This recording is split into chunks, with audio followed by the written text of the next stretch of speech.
nous avons eu pour thème l'enlèvement de l'Église. Alors, on va aussi voir ce qui signifie alors les 5 vierges sages et les 5 vierges folles. Et on peut aussi aller vers alors les confirmations de ce qui va se passer dans le paradis.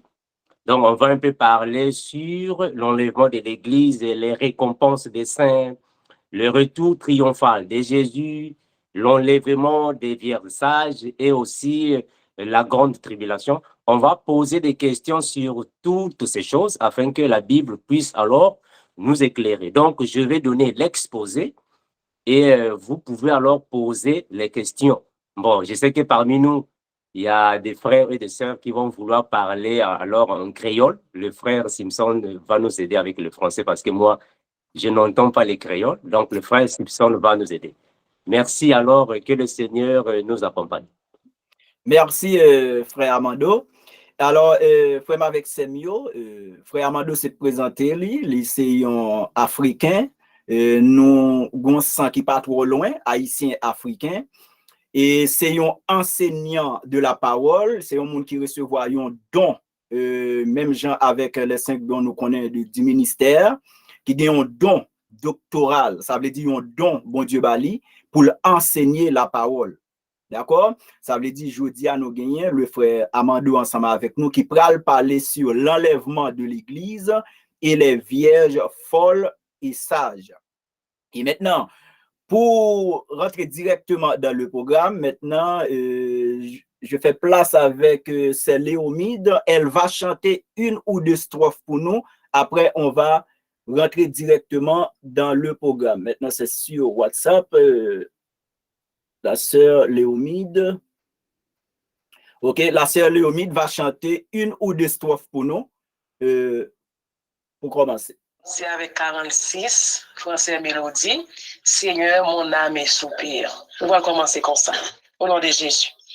Seigneur, mon âme soupire après tes divins porvies, pour t'écouter et me suivre à tes pieds, toujours assis.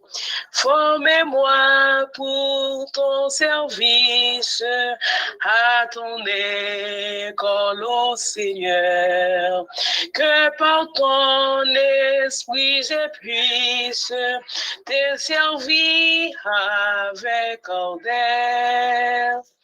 Seigneur, tu sais toutes les choses, je t'aime, je suis à toi.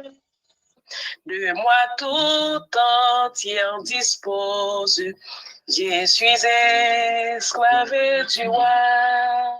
Forme-moi pour ton service, à ton école, ô Seigneur, que par ton esprit je puisse te servir avec ardeur.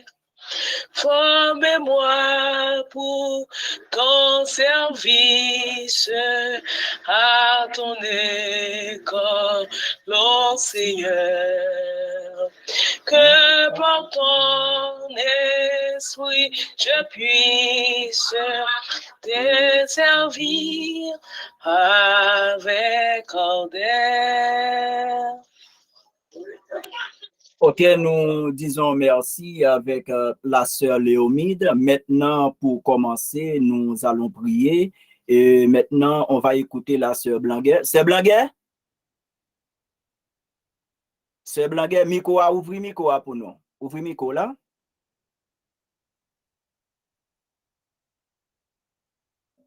Micro à fermer, sœur Blanguet, micro à fermer. Li ouvri, oui. Ok, d'accord. Vous êtes capable de faire un coup de prière pour nous capables de commencer. Un coup de prière. D'accord, frère, d'accord, pas de problème. Céleste Père en Jésus-Christ, Papa nous qui en haut dans le ciel, nous disons merci pour grâce, merci pour amour, pour bonté, pour compassion, pour miséricorde qui va jamais finir.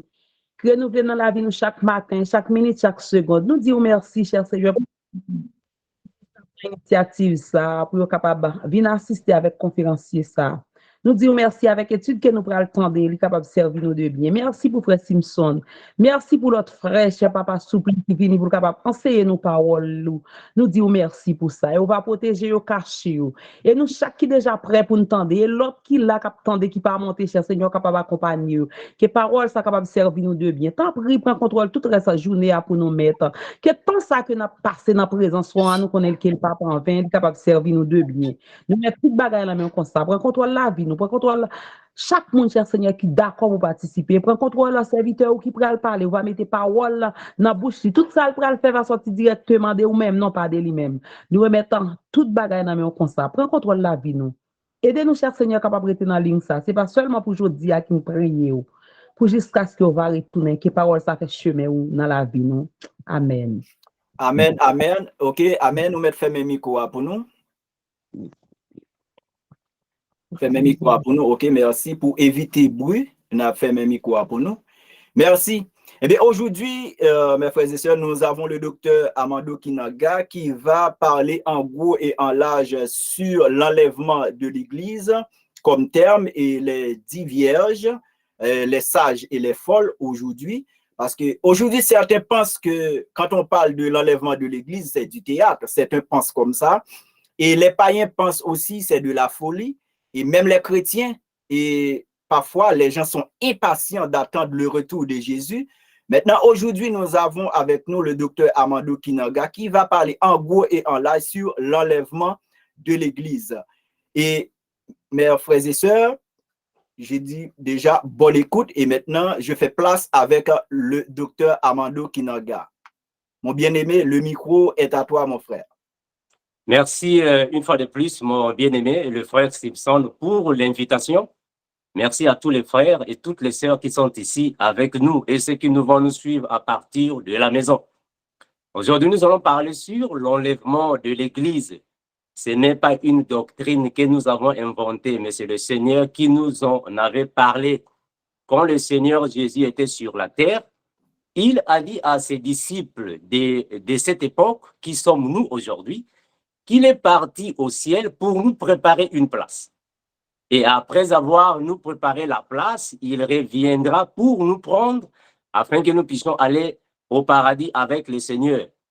Mais ce n'est pas tout le monde qui va au paradis parce qu'il y a des conditions à remplir sur la terre, mais nous comprenons déjà que ce sont les élus qui iront au paradis. Alors, nous ne pouvons pas inventer les choses selon notre propre intelligence humaine. On va aller dans la Bible afin que la Bible nous éclaire. Comme ça, quand les questions viendront, la Bible va toujours nous aider. Donc, je vais demander l'aide ici du frère Simpson pour la lecture biblique. Nous allons commencer avec Jean chapitre 14, le verset 1er. Jean 14, le verset 1 à 4.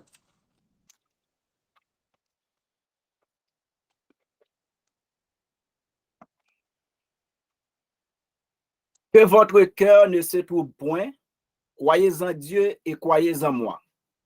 Il y a plusieurs demeures dans la maison de mon Père. Si cela n'était pas, je ne vous l'aurais dit. Je vous préparerai une place.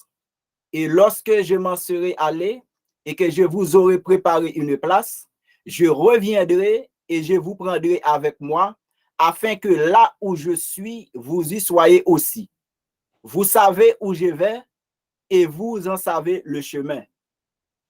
Gloire à Jésus.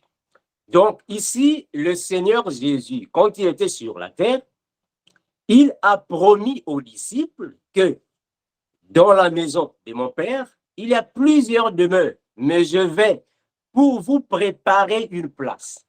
Donc c'est déjà une promesse, une garantie que le Seigneur nous donne. Je m'en vais.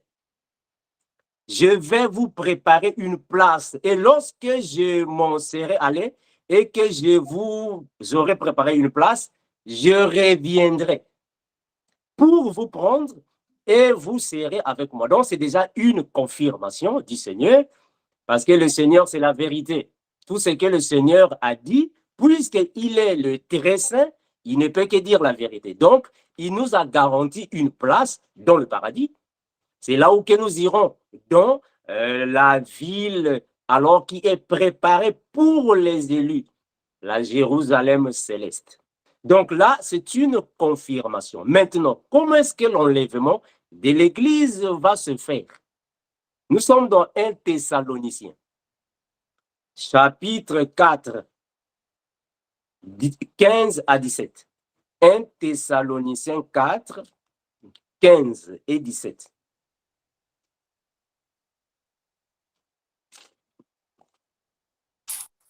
Un Thessaloniciens 4, verset 15 à Voilà. 17. 17, voilà. Voici, en effet, ce que nous vous déclarons d'après la parole du Seigneur, nous les vivants, restés pour l'avènement du Seigneur, nous ne devancerons pas ceux qui sont morts, car le Seigneur lui-même a un signal donné à la voix d'un archange et au son de la trompette de Dieu, descendra du ciel et les morts en Christ ressusciteront premièrement. Ensuite, nous les vivants qui seront restés, nous serons tous ensemble enlevés avec eux sur des nuées à la rencontre du Seigneur dans les airs. Et ainsi, nous serons toujours avec le Seigneur. Gloire à Jésus. Donc, le frère Paul est ici en train de nous déclarer ce qu'a dit la parole. On va l'expliquer en peu de mots. Il dit, voici en effet ce que nous vous déclarons d'après la parole du Seigneur. Donc, il est en train de déclarer une chose que le Seigneur avait déjà dite. Donc, c'est une confirmation qu'il est en train de donner. Nous, les vivants, restés pour l'avènement du Seigneur. Lui-même a un signal donné à la voix d'un archange et au son de la trompette de Dieu. Qu'est-ce qu'il veut dire ici? Il dit des choses qui sont vraiment profondes, c'est-à-dire que avant que le Seigneur ne revienne pour venir prendre les vierges sages, il faut qu'il y ait un signal donné, il faut que l'archange sonne alors de la trompette, mais on va comprendre qu'il s'agit là de la trompette du rassemblement. Parce que nous avons deux types de trompettes dans la Bible. On a la trompette pour le départ et la trompette pour le rassemblement. Donc, il faut qu'il y ait un rassemblement. Après, on va monter au ciel. Donc, il faut que le Seigneur apparaisse, mais quand le Seigneur va apparaître dans les airs, il ne va pas atterrir. Il sera dans les airs. Ce sont, premièrement, les prémices de la loi qui vont monter et après, les prémices de la grâce qui vont monter. Qu'est-ce que nous voulons dire par là? Le frère Paul a dit ceci. Nous les vivants, restés pour l'avènement du Seigneur, c'est-à-dire que quand le Seigneur va revenir, il ne va pas trouver tous les chrétiens morts. Il trouvera certains chrétiens vivants parce que nous confirmons selon la parole qu'il y a plusieurs personnes ici sur la terre qui ne vont pas mourir. Le Seigneur reviendra les croiser vivants. C'est eux qui sont les vivants. Quand le Seigneur vient, il va croiser les vivants sur la terre. Parmi ces vivants, il y a les vierges sages. Maintenant, il dit ici que nous ne dévancerons pas ceux qui sont morts. En d'autres termes, l'enlèvement de l'Église va se faire par groupe. Ces groupes-là, on les appelle par les prémices.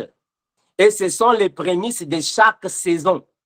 La première personne qui est montée au ciel, dans le paradis, c'est le Seigneur Jésus, parce que c'est lui qui est prémisse. Après le Seigneur Jésus vient alors les prémices du temps de la loi, c'est-à-dire les patriarches et les prophètes et aussi les apôtres. Ce sont les prémices qui vont alors précéder. Après ces prémices viendront alors les vierges sages. Parce qu'il faut comprendre une chose, qu'il y a des vierges sages qui vont encore rester vivantes. C'est alors que nous allons alors monter. Nous n'allons pas dévancer ceux qui sont morts. C'est-à-dire que ceux qui ont précédé. Et on va tous monter dans les airs.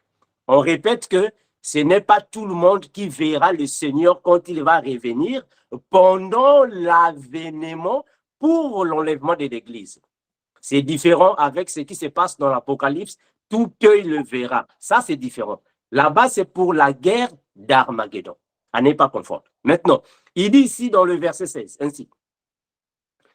Car le Seigneur lui-même a un signal donné à la voix d'un archange et au son de la trompette de Dieu, descendra du ciel. C'est-à-dire, le Seigneur va descendre du ciel, mais il ne va pas atterrir. En d'autres termes, il ne va pas piétiner la terre. Il sera dans les airs. Et les morts en Christ ressusciteront premièrement. Les morts en Christ, ce sont tous ceux qui sont morts, qui ont reçu l'évangile de la grâce. Ils vont ressusciter. Les vivants vont attendre qu'ils montent premièrement, et après, nous allons les suivre après. Mais attention, après là ne signifie pas dire qu'il faut, en fait, après des jours, non. Quand ils vont monter, nous aussi nous allons monter, c'est par ordre des prémices. Ensuite, nous les vivants qui seront restés, nous serons tous enlevés avec eux dans les nuées ou sur les nuées à la rencontre du Seigneur dans les airs. Donc, le Seigneur ne va pas atterrir sur la terre, on va le suivre dans les airs. Ainsi, nous serons toujours avec le Seigneur. Attention, l'enlèvement de l'Église ne signifie pas la fin du monde. L'enlèvement de l'Église va se faire quand le Seigneur reviendra. Mais après l'enlèvement de l'Église, la terre va continuer. Les personnes vont continuer de vivre sur la terre. Ce n'est pas la fin du monde. Ils vont continuer de vivre sur la terre parce que les vierges folles vont rester sur la terre et les faux chrétiens vont rester pour traverser les 7 années que l'Antéchrist prendra alors possession de la terre. On va avancer, mes bien-aimés. Après viendront les questions. La Bible va nous aider. Nous sommes dans 1 Corinthiens chapitre 15. 1 Corinthiens 15, le verset 51 et 53. Okay. 1 Corinthiens chapitre 15. 51 à 53. OK. Voici, OK. je vous dis un mystère. Nous ne mourrons pas tous, mais tous nous serons changés en un instant, en un clin d'œil, à la dernière trompette. La trompette sonnera et les morts ressusciteront incorruptibles et nous serons changés. Car il faut que ce corps corruptible revête l'incorruptibilité et que ce corps mortel revête l'immortalité. Voilà, je dis. Donc, le frère Paul est en train de confirmer à nos bien-aimés de Corinthe que c'est un mystère que je veux vous dire. Nous ne mourrons pas tous. C'est ce que nous avons dit. C'est ce que le frère a confirmé chez les Thessaloniciens, c'est nos bien-aimés de la Thessalonique, que il y aura des vivants qui vont rester sur la terre, parce que nous n'allons pas tous mourir. Quand le Seigneur reviendra, il reviendra retrouver alors sur la terre les vivants. Mais tous nous serons changés. Tous nous serons changés en un clin d'œil. À la dernière trompette, la trompette sonnera et les morts ressusciteront incorruptibles. Nous serons changés, c'est-à-dire que le corps que nous avons ne peut pas monter au ciel.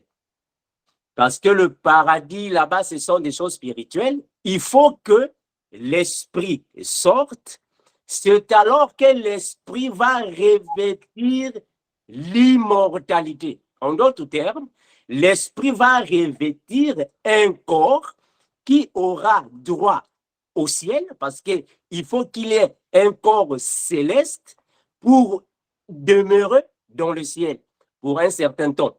Et après, on va revenir sur la terre. Parce que ce n'est pas le corps physique qui va monter au ciel, parce que le corps physique sera détruit. C'est l'esprit qui sort, et l'esprit va revêtir l'incorruptibilité, ou soit l'immortalité, pour aller au ciel. C'est alors que nous serons avec le Seigneur, avec un corps céleste. Le corps céleste, c'est le corps que le Seigneur Jésus avait quand il meurt. Et quand il ressuscite, il vient auprès des apôtres avec un corps spirituel. C'est ça le corps immortel, un corps incorruptible.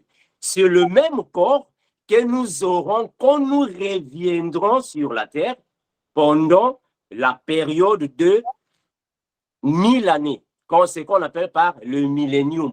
C'est le corps que nous aurons quand nous allons vivre ici sur la terre. C'est un corps qui n'a pas de barrière, qui n'a pas d'obstacle. Donc, même si une porte, une fenêtre est fermée, ce corps peut entrer sans pourtant qu'il y ait une certaine ouverture. C'est un corps immortel, un corps spirituel. Nous allons revêtir ce corps-là. Mais quand on parle ici de la dernière trompette, à ne pas confondre avec la dernière trompette de l'Apocalypse. Pas de confusion à faire.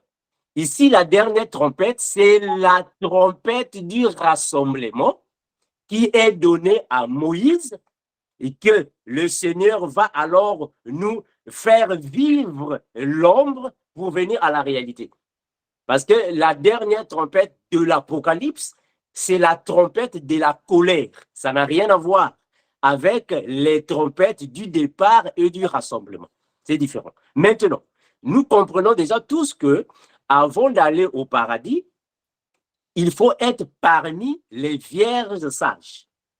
Or, une vierge sage, c'est tout chrétien qui a reçu le Seigneur, qui marche selon la parole, qui est rempli du Saint-Esprit et qui vit dans l'Esprit. C'est lui ou elle qui peut aller au paradis. Tous les chrétiens n'iront pas au paradis.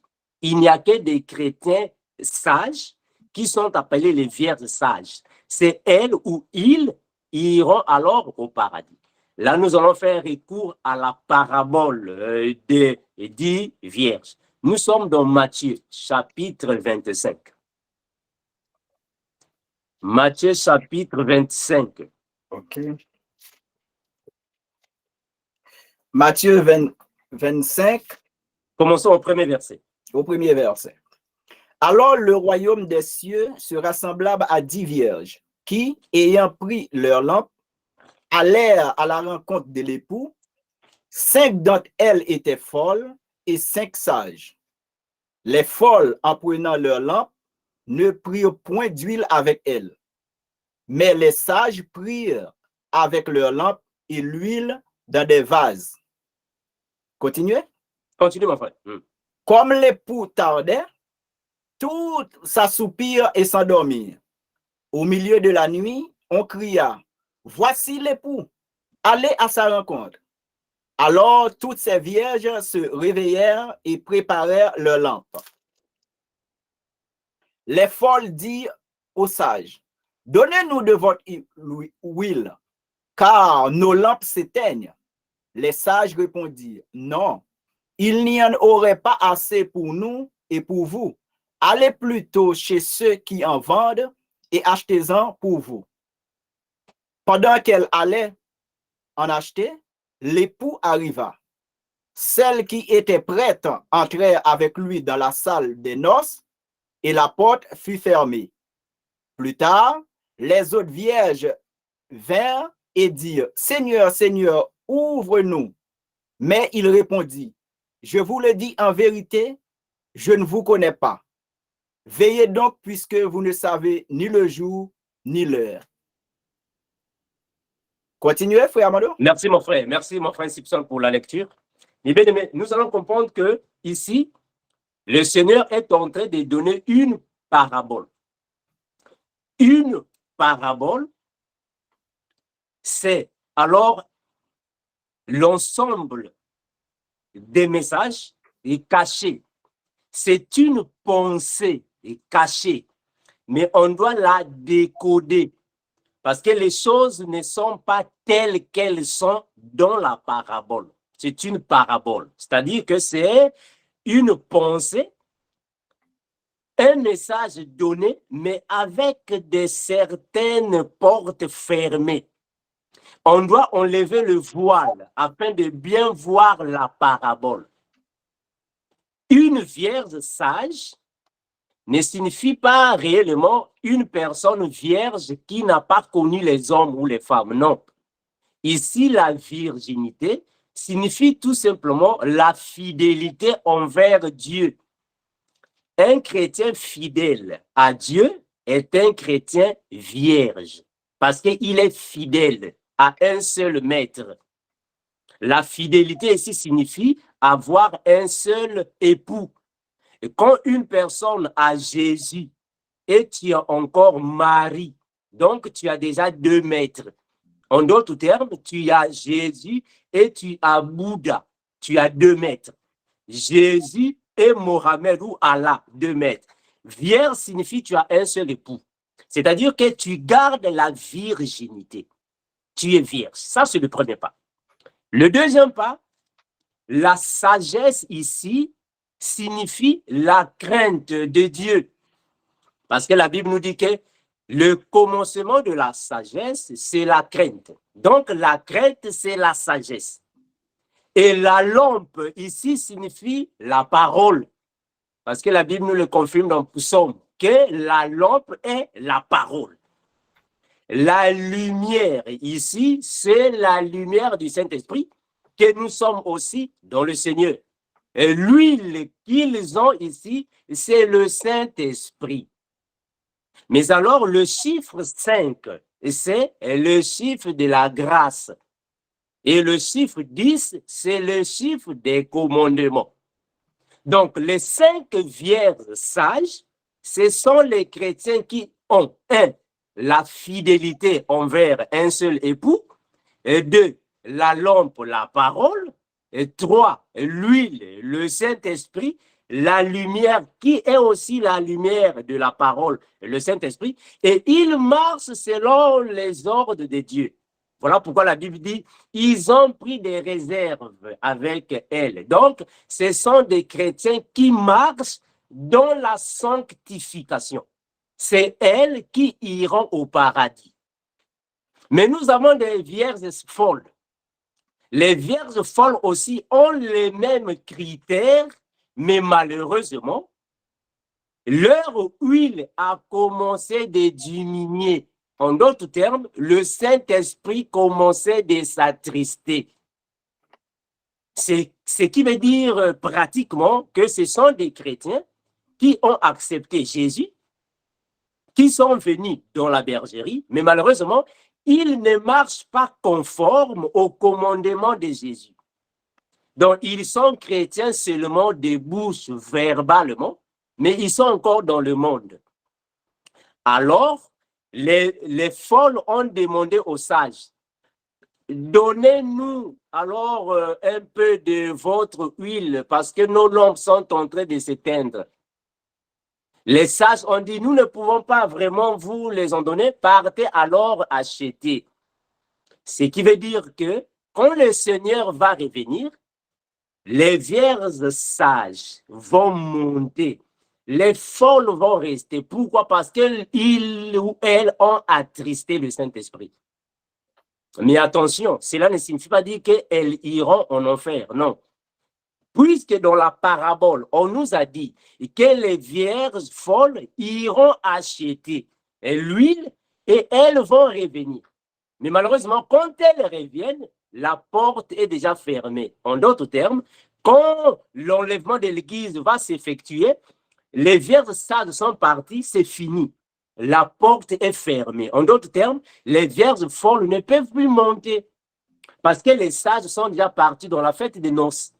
Mais le Seigneur fera de la sorte que les vierges folles qui ont déjà la parole, le Saint-Esprit, la grâce et la lumière, le Seigneur reviendra pour les récupérer. Parce qu'elles n'iront pas en enfer. Le Seigneur va les récupérer. Là, nous sommes dans Apocalypse chapitre 6. Apocalypse chapitre 6.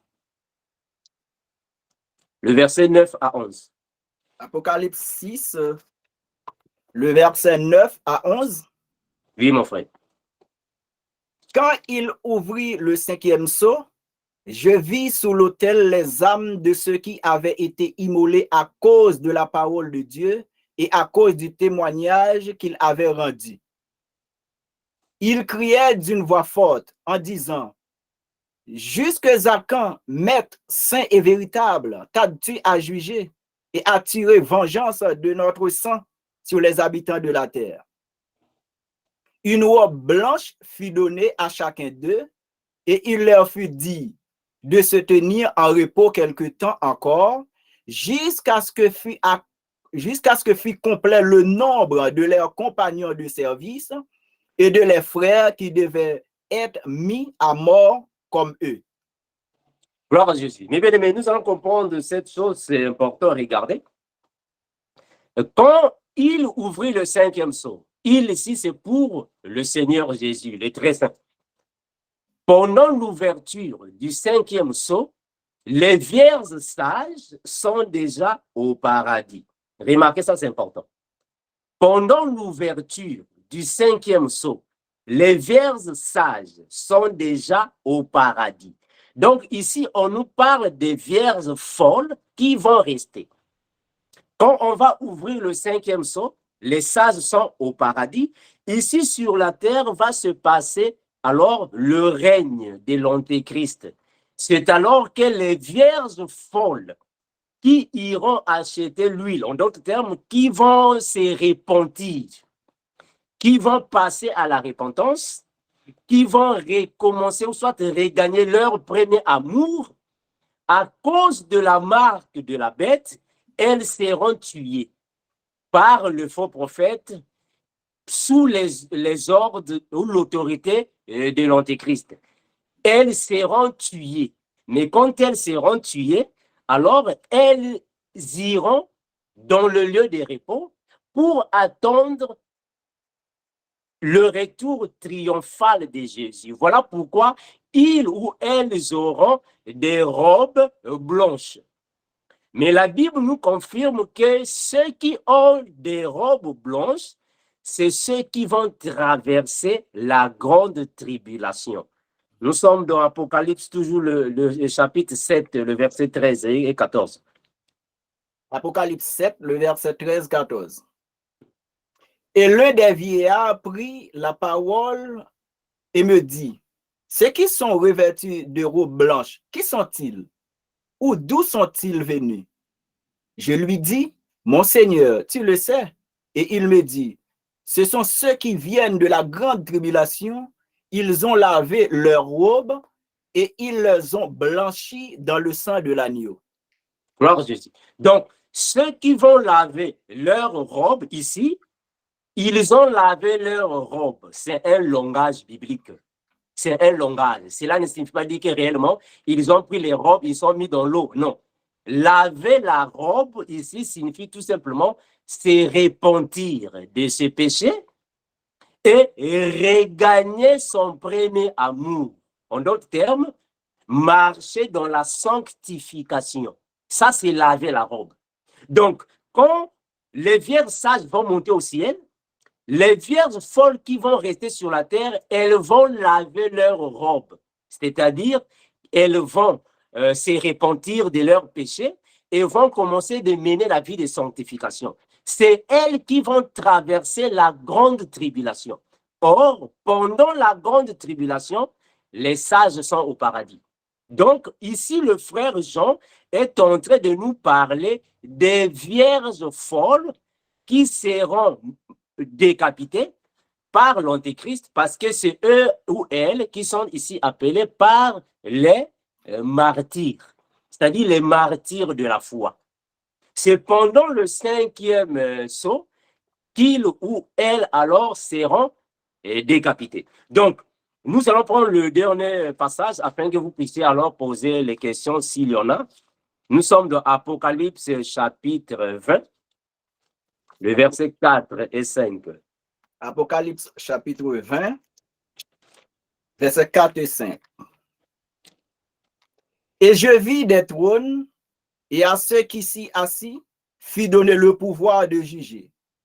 Et je vis les âmes de ceux qui avaient été décapités à cause du témoignage de Jésus et à cause de la parole de Dieu, et de ceux qui n'avaient pas adoré la bête, ni son image, et ceux qui n'avaient pas reçu la marque sur le front et sur le main, ils revinrent à la vie. Et ils régnèrent avec Christ pendant 1000 ans. Les autres... C'est tout? Merci, mon frère. Le verset 5, merci. Les autres morts ne revinrent point à la vie jusqu'à ce que les 1000 ans fussent accomplis. C'est la première résurrection.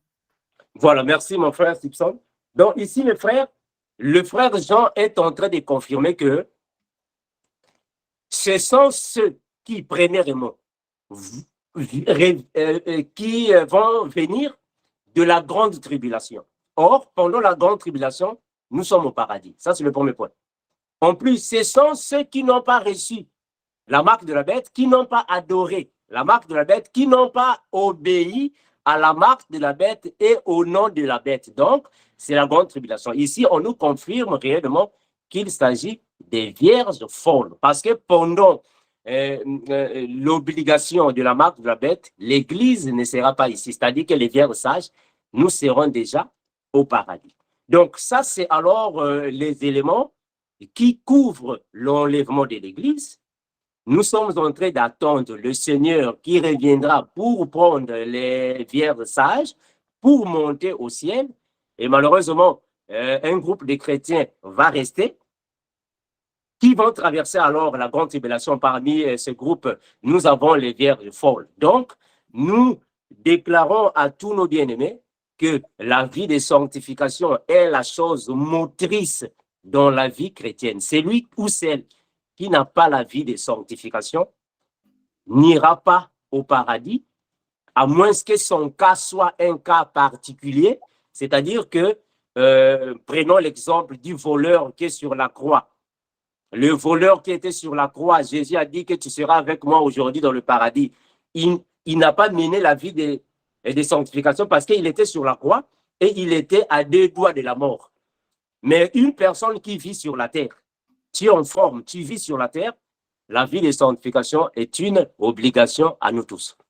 Merci mes frères, je m'arrête par là. S'il y a des questions à poser, vraiment la Bible va nous aider. Merci frère Simpson pour la parole. Merci, docteur Amando, pour l'exposé. Merci pour la nourriture spirituelle. C'est une nourriture solide. Nous disons un grand merci à Dieu, Jésus-Christ, notre seul sauveur. Maintenant, je vais faire un bref résumé pour notre frères et sœurs, les Haïtiens, parce que là, il y a des gens qui sont connectés sur WhatsApp. Je vais faire un bref résumé en créole. Et après, si vous avez des questions, vous allez poser des questions. Et vous connaissez déjà les principes. Les micros restent fermés. Et à chaque fois que vous allez poser des questions, vous allez ouvrir votre micro et là pour ne pas perturber exactement la conférence.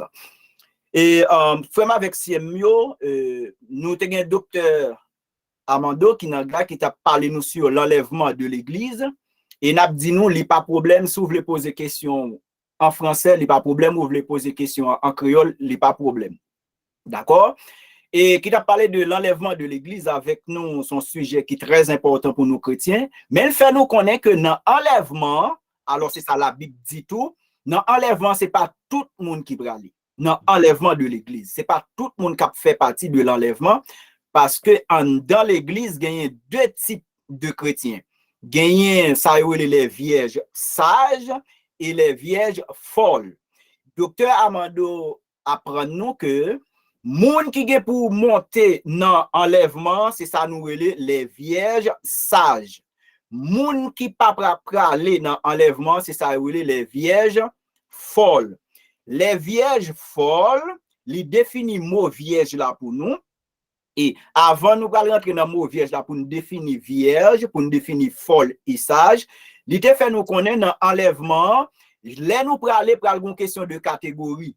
Par exemple, les patriarches, si on apprend Abraham, si on apprend Isaac, Jacob, après si nous apprend les prophètes, et nous apprend moun qui était sous la loi marcher ensemble avec bon Dieu qui était sous la loi, eh bien moun sa yo ap nan premier place là.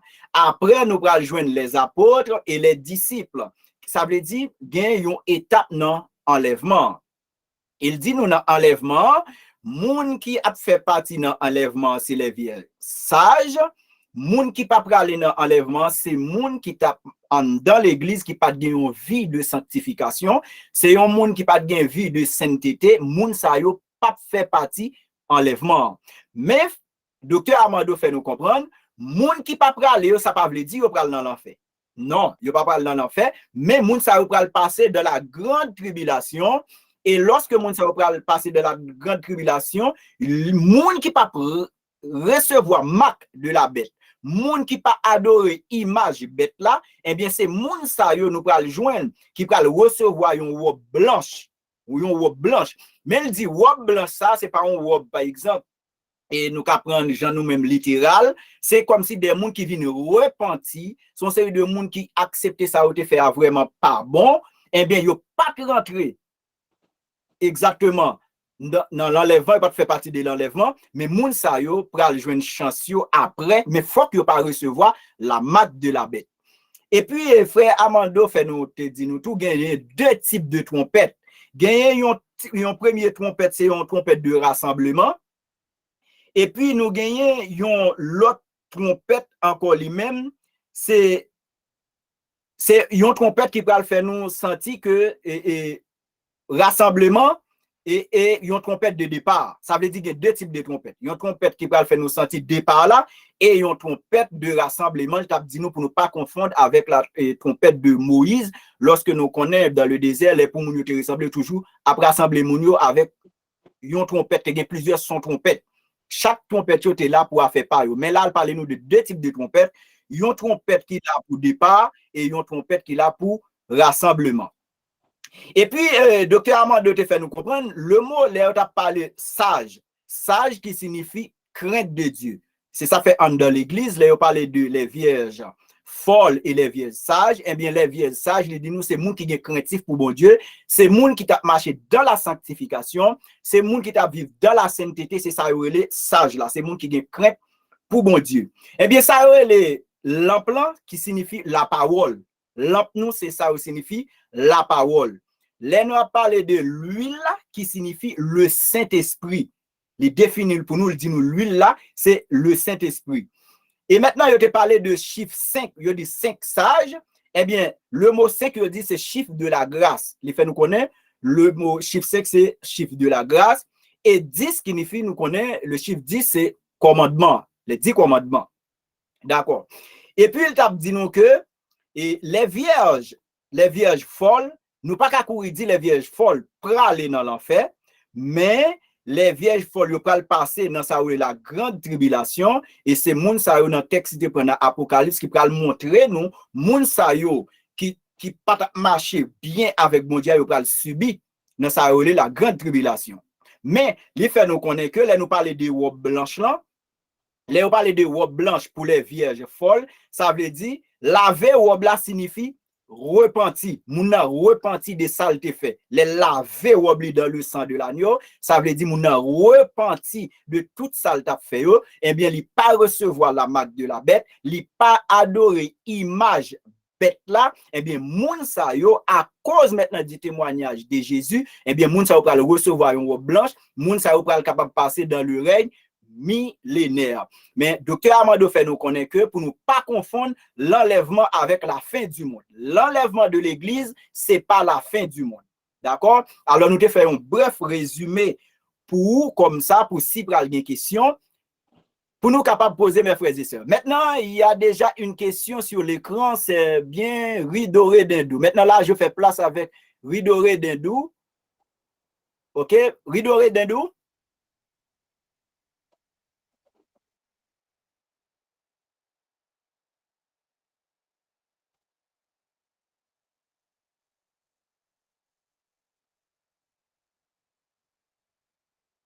Le micro est fermé, Ridoré Dindou. Le micro est fermé.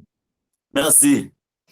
Je salue M. Amando pour ce bon moment de conférence et tous les panélistes ici présents. La question est la suivante. Dans 1 Thessaloniciens, chapitre 4, verset 17, il dit, ensuite, nous les vivants qui seront restés, nous serons tous ensemble enlevés avec eux sur des nuées à la rencontre du Seigneur dans les airs, et ainsi nous serons toujours avec le Seigneur.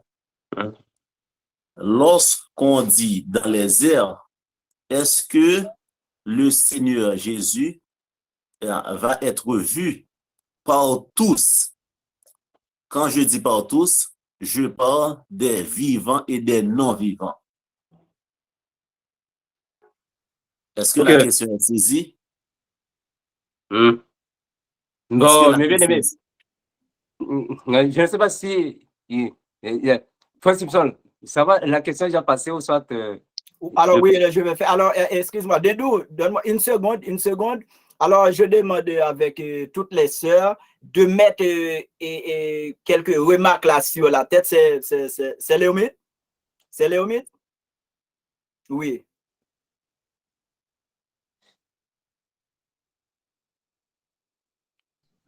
Oui, Frère Simpson? Oui. Alors, nous demandons pour te, mesdames, te mettre une remarque sur la tête. C'est comme ça, les a fait conférence. Yon bagay seulement juste pour couvrir tête là. Alors, pas de couvrir visage là, non? Mais, ok, d'accord. Et nous mettons, oui, alors, il n'y a pas et ça fait nous demander devant mettre pour yon capable li. D'accord? Merci. D'accord, mettez pour yon capable li, bah, ok, pour yon capable couvrir tête là. D'accord. Et n'a demandé pour mesdames, l'autre moun qui là tout mettez pour nous s'il vous plaît.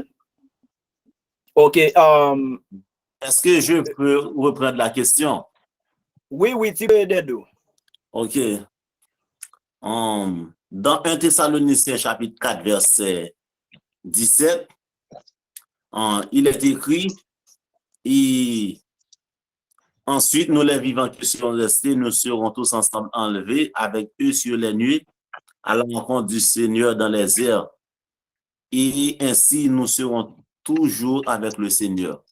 Est-ce que le Seigneur Jésus-Christ va être vu par tous? Quand je dis par tous, les vivants et les non-vivants à la fois. Merci, mon frère. En fait, non. Quand le Seigneur va revenir pour l'enlèvement de l'Église, il va être dans les airs. Ce sont les vierges sages qui vont monter par l'expulsion du Saint-Esprit. On va monter par l'expulsion du Saint-Esprit.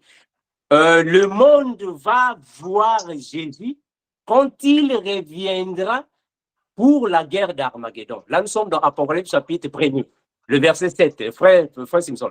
Là, c'est toutes les personnes de la terre qui vont alors voir Jésus. Mais le jour de l'enlèvement de l'Église, il sera dans les airs. Puisqu'il sera dans les airs, il n'y a que la sage qui va monter à sa rencontre. Vas-y, mon frère, Apocalypse 1,7 dit quoi? Ok, Apocalypse 1er, verset 7. Voici, il vient avec les nuées et tout œil le verra, même ceux qui l'ont percé, et toutes les tribus de la terre se lamenteront à cause de lui. Oui, amen. Gloire à Jésus. Ici, tout œil le verra quand il reviendra pour la guerre d'Armageddon. À ne pas confondre avec l'enlèvement. Parce que pour l'enlèvement de l'Église, quand il reviendra, ce qui va se passer, c'est ce qui est ici dans la Bible, dans Actes des Apôtres, chapitre 1er. Vas-y, mon frère. Actes des Apôtres, chapitre 1er, le verset 9. Ok. Actes des Apôtres. Actes des Apôtres, chapitre 1er, verset 9. Voilà. Après avoir dit cela, il fit élever pendant qu'ils le regardaient, et une nuée les déroba à leurs yeux. Voilà, continue. Et comme Il avait les regards fixés vers le ciel pendant qu'ils s'en allaient, voici deux hommes vêtus de blanc leur apparut et dit: Hommes galiléens, pourquoi vous arrêtez-vous à regarder au ciel?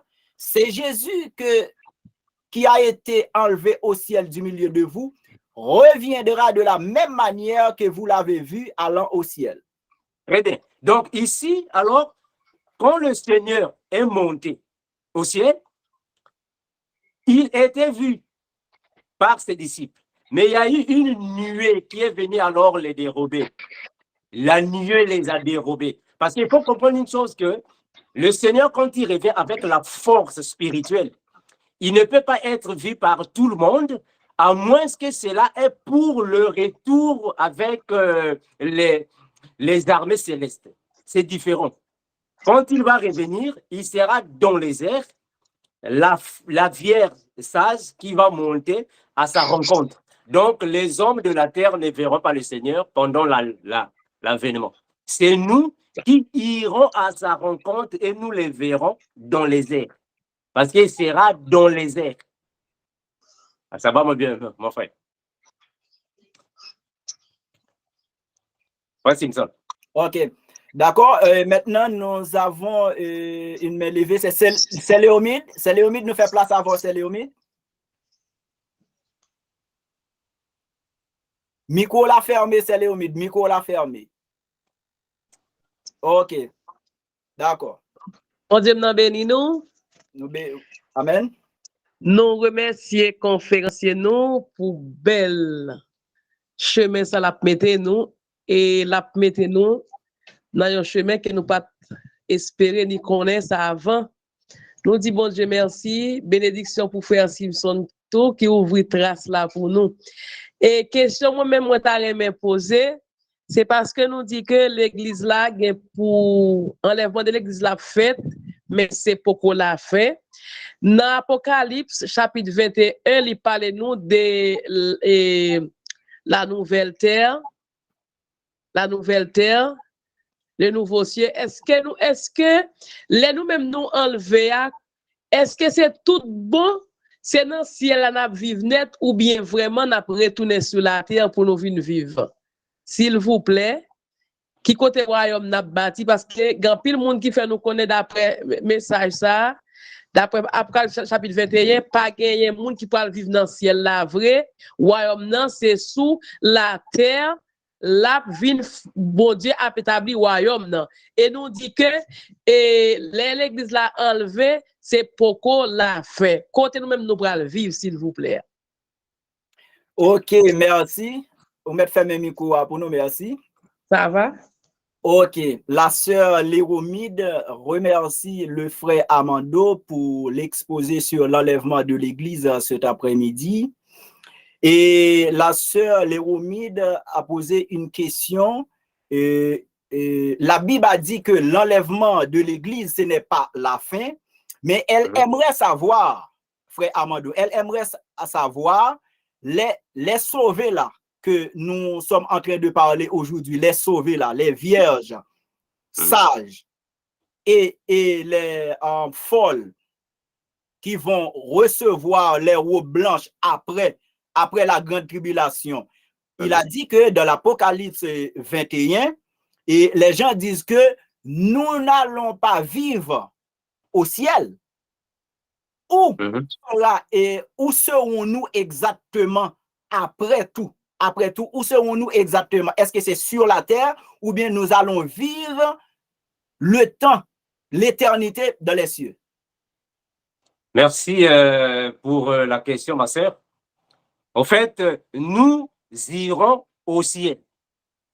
les vierges sages, on va au ciel. Mais quand nous allons au ciel, ce n'est pas pour y demeurer, pas pour y habiter. Le ciel, c'est uniquement pour le festin des noces. En plus, c'est pour nous protéger et contre la colère de Dieu. Donc, quand nous irons au ciel, c'est uniquement pour passer les 7 années du règne de l'Antéchrist sur la terre. Après les 7 années du règne de l'Antéchrist, nous allons revenir sur la terre.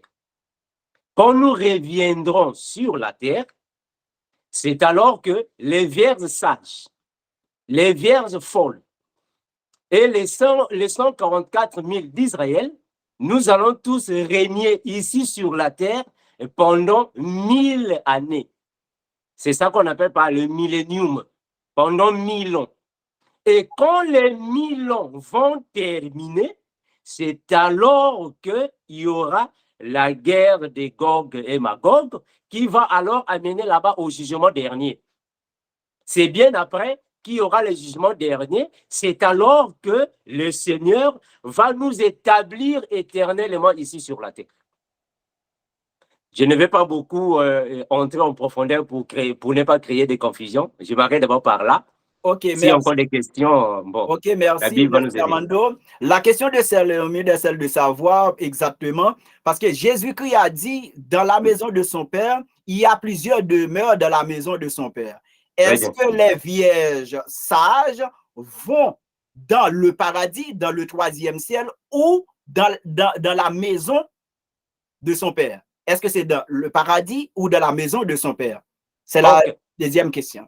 Très bien, il n'y a pas de souci. C'est-à-dire que nous avons le ciel. Nous avons le ciel. Mais en fait, quand on parle du paradis, le paradis signifie tout simplement un lieu de délices, un lieu qui est joli. C'est comme si aujourd'hui, si tu vas à New York, c'est un paradis. Ça va, non? Paris, c'est un paradis. Paradis signifie tout simplement un lieu de beauté, de délices. Donc, le ciel, c'est un paradis. En d'autres termes, un lieu de délices.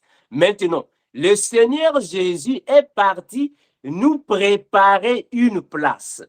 C'est cette place qu'on appelle par la Jérusalem céleste, la cité céleste. C'est dans cette cité, dans cette Jérusalem céleste, que les vierges sages iront passer alors leur séjour dans le ciel.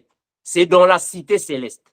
Mais après, on va redescendre sur la terre parce que nous ne pouvons pas y rester pour l'éternité. Le ciel avait été construit uniquement pour le Seigneur et son trône et son pouvoir, ses armées. Nous irons et après, on va revenir sur la terre. On va rester ici sur la terre. On va prendre un passage biblique pour confirmer ce que nous sommes en train ici de dire. Nous sommes dans Psaume. Psaume. Psaume. Oui, Psaume.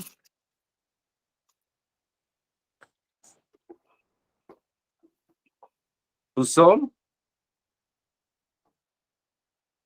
Nous sommes dans Psaume. On va dans Psaume. La Bible va nous aider.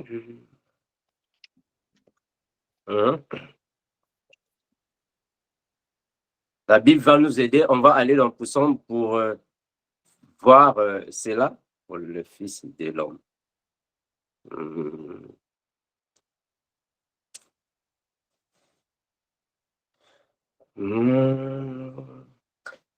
Frère Simpson, si tu peux prendre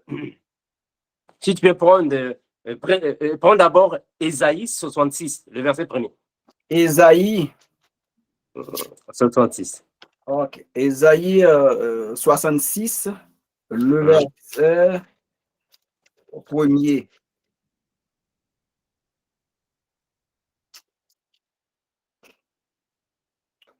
Ainsi parle l'Éternel, le ciel est mon trône et la terre mon marchepied. Quelle maison pourriez-vous me bâtir? Et quel lieu me donnerez-vous pour demeure? Gloire à Jésus. Donc ici, il est tenté de confirmer que là-bas, c'est uniquement pour lui. Le ciel est le trône du Seigneur. C'est lui qui y demeure pour l'éternité. Mais nous, les fils des hommes, nous hériterons la terre. Psaume au chapitre 37, le verset 29. Ok, Psaume 37.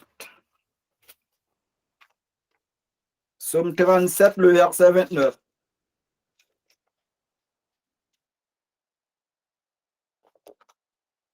Les justes posséderont le pays et ils demeureront à jamais. Gloire à Jésus. Donc, nous comprenons que c'est nous alors qui allons habiter ici, sur la terre. Parce que la terre sera alors pour nous, les justes, c'est-à-dire les vierges sages, les vierges folles et les 144 000. C'est nous qui alors hériterons la terre. Frère Subson, si tu peux aussi ajouter avec ça, ce verset ici, ça va nous aider.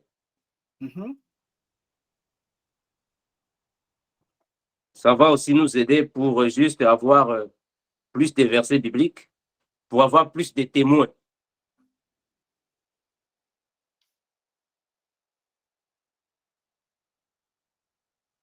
Frère Subson, tu es là?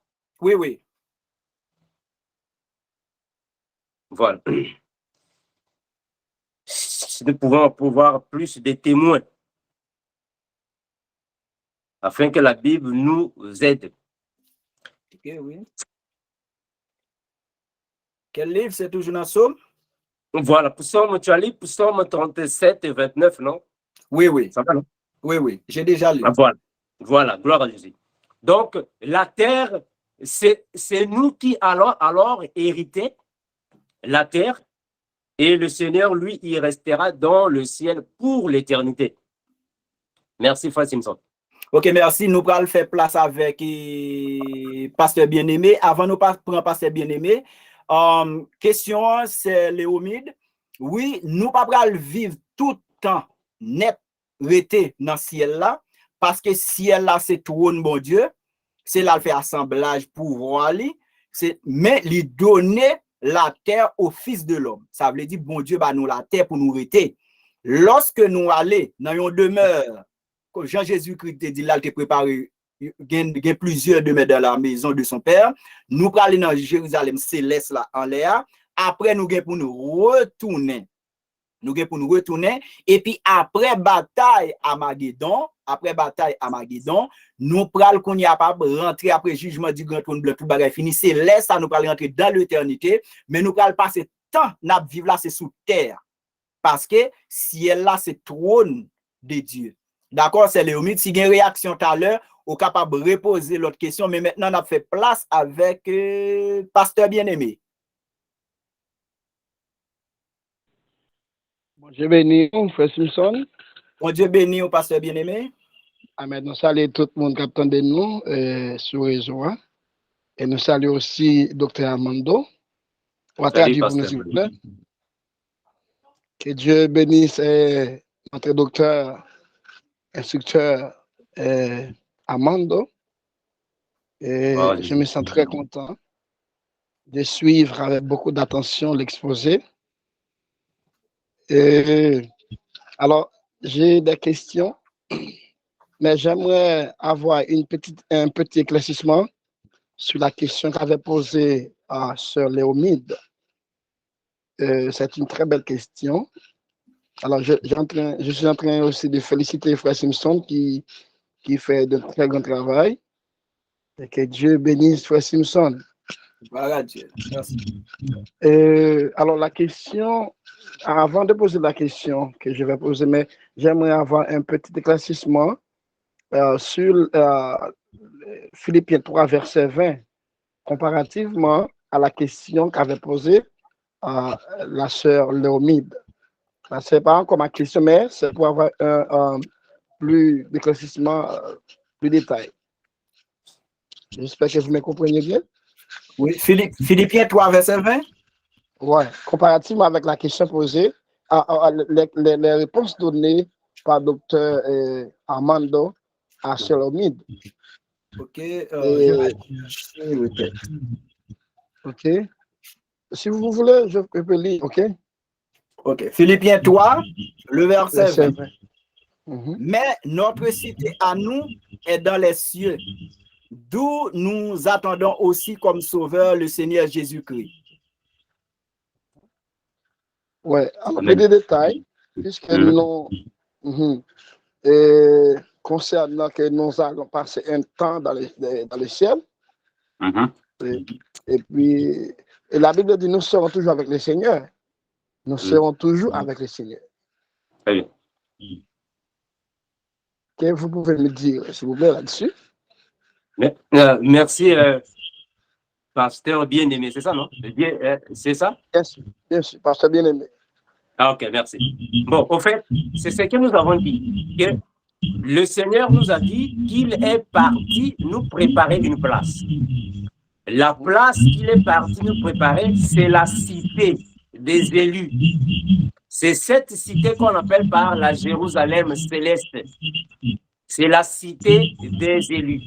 Mais dans cette cité, nous n'y habiterons pas pour l'éternité. On va revenir sur la terre. Nous, les humains, nous allons hériter la terre. C'est ce que le Seigneur nous a dit dans Matthieu chapitre 5, le verset 5. Frère Simpson, Matthieu 5, 5.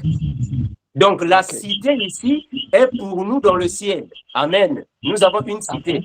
Mais ce n'est pas pour y habiter pour l'éternité, parce que le ciel est le trône de Dieu. Les humains vivront ici sur la terre. Nous allons hériter la terre. Nous n'hériterons pas le ciel pour l'éternité, mais c'est la terre. Matthieu 5, 5. Ok.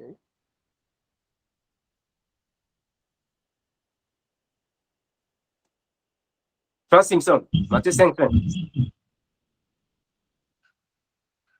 Ok, excuse-moi, mon micro est fermé. Et heureux les débonnaires, car ils hériteront la terre. Gloire à Dieu. Le Seigneur a dit, heureux les débonneurs, car ils hériteront la terre. En d'autres termes, le Seigneur va nous donner la terre. Mais cette fois-ci, la terre ne sera pas corrompue. Frère Simpson, il y a des échos. Ok, pasteur bien-aimé, fermez le micro là pour nous, pasteur bien-aimé, après on va réouvrir. D'accord, merci. C'est-à-dire que la terre, aujourd'hui, est corrompue. La terre est corrompue. Quand le Seigneur reviendra, le jour de la guerre d'Armageddon, il va enchaîner le diable pour le jeter dans l'abîme. À partir de là, le Seigneur va alors prendre tout le système satanique pour les envoyer alors hors du chemin. En d'autres termes, la terre sera sans danger. C'est alors que le Seigneur va prendre possession de toute la terre. Là, nous sommes dans Apocalypse chapitre 5. Enfin, pardon, chapitre 20. Chapitre 20. Apocalypse 20. Voilà, chapitre 20. C'est alors que le Seigneur, quand il viendra, il va alors enchaîner le diable, on va l'envoyer dans l'abîme et le système diabolique ne travaillera plus. Parce qu'il y a un temps qui viendra que le Seigneur va faire ce qu'on appelle par en fait la restauration de la terre. Parce que nous allons hériter la terre. La terre sera pour nous. Le diable ne sera plus ici, ni les démons. Tout ce qui est méchanceté, le Seigneur va anéantir ça. Nous allons hériter la terre. La terre sera pour nous, les vrais chrétiens. Oui, nous sommes dans Apocalypse, là où le diable sera enchaîné. Hein. Apocalypse 20, chapitre 20. Le verset 1er. Voilà. Puis je vis descendre du ciel un ange qui avait la clé de l'abîme et une grande chaîne dans sa main. Continuez. Vas-y, mon frère, vas-y. Il saisit le dragon. Il saisit le dragon, le serpent ancien, qui est le diable et Satan, et il le lia pour 1000 ans. Voilà, il le jeta. Vas-y. Il le jeta dans l'abîme, ferma, et c'est là l'entrée au-dessus de lui, afin qu'il ne séduisit plus les nations, jusqu'à ce que les 1000 ans fussent accomplis. Après cela, il faut qu'il soit délié pour un peu de temps. Gloire à Jésus. Donc, pour l'instant, le monde et les royaumes de la terre ont été donnés à Satan. Donc, c'est le diable qui domine ici sur la terre. Mais quand le Seigneur va revenir pendant la guerre d'Armageddon, il va l'enchaîner et on va les jeter dans l'abîme. Le diable va prendre tout, le Seigneur va prendre tout le système diabolique, on va le mettre hors de l'état de nuire les enfants de Dieu. C'est alors qu'il y aura la restauration du monde. Le Seigneur Jésus va restaurer le monde. La méchanceté ne sera plus. Et la férocité ne sera plus. Le mal n'existera plus. Il n'y a que le bien qui va exister. C'est alors que nous allons hériter la terre là. Quand on va prendre possession de cette terre, pendant 1000 années, on va régner sur la terre avec Jésus. Et après, il viendra alors le jugement. Après le jugement, c'est alors que les enfants de Dieu vont vivre sur la terre pour l'éternité. Voilà pourquoi le Seigneur a dit dans Matthieu 5,5, « Heureux les débonneurs, car ils hériteront la terre. » Merci, pasteur bien-aimé. Ok, pasteur bien-aimé, on m'a posé question pour nous capables de prendre après Julio ou bien frère Michel. Vous posez question parce que nous avons plusieurs questions sur WhatsApp là. Voilà. Ok. Alors, j'ai deux autres questions. Merci, docteur Armando. Pour être plus clair, il y a un verset qui se trouve dans 1 Thessaloniciens chapitre 4, le verset 17. Il dit que nous sommes toujours avec le Seigneur. Puisque nous sommes sur terre, et nous ne serons pas au ciel. Et comment tu peux m'expliquer cela? Alors, l'autre question. Pasteur bien-aimé, il est bien que nous puissions répondre une question après l'autre. Oui, une question après une autre. Une question, pasteur bien-aimé. Ok, on va fermer mi quoi. Ok, d'accord. Ok, frère Armando? Voilà, très bien. Hein? Voilà, donc le pasteur a posé la question de savoir, nous serons toujours avec le Seigneur. Toujours avec le Seigneur, oui. Très bien. Mais on doit comprendre une chose, mes frères. Oui, nous serons toujours avec le Seigneur, mais pas dans le ciel. Parce que nous allons revenir sur la terre. Nous reviendrons sur la terre. C'est ce que la Bible nous dit. Nous sommes dans Apocalypse. Nous sommes dans Apocalypse. Le chapitre 19. Apocalypse. On va prendre le verset 14. Apocalypse 19, 14. Les armées qui sont dans le ciel le suivaient sur des chevaux blancs et revêtis d'un fin lin blanc pur. Continue. De sa bouche sortait une épée aiguë pour frapper les nations. Il les pètera avec une verge de fer et il foulera la cuve du vin de l'ardente colère du Dieu Tout-Puissant. Donc, dans Apocalypse chapitre 19, si vous pouvez lire ça aussi à la maison à partir du verset 11 et descendre, on nous confirme que le Seigneur Jésus va revenir avec les armées du ciel. Or, les armées du ciel signifient les anges, les archanges, les chérubins, les séraphins et les vierges sages. Parce que ici, c'est pendant le retour de Jésus, le retour triomphal de Jésus sur la terre. Quand nous allons revenir ici sur la terre avec Jésus, c'est alors que nous irons nous poser sur la montagne des Oliviers. Là, nous sommes dans Zacharie. Ici, nous sommes en train de donner des versets bibliques qui confirment que nous allons revenir sur la terre. Ici, la Bible est claire de dire que le Seigneur Jésus va revenir avec les armées du ciel. Les armées du ciel, c'est nous aussi, nous faisons partie. Nous sommes dans Zacharie.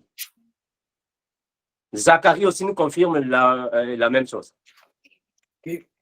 Zacharie.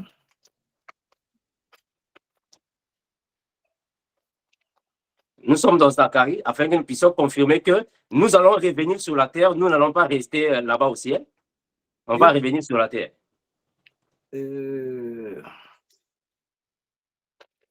Quel chapitre? 14?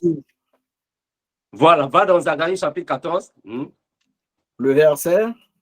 Prends le verset 4. Le verset 4. Ou soit, tu commences à partir du verset 1er, afin que ça soit encore clair. 1, tu descends. Vas-y, mon frère. L'Éternel.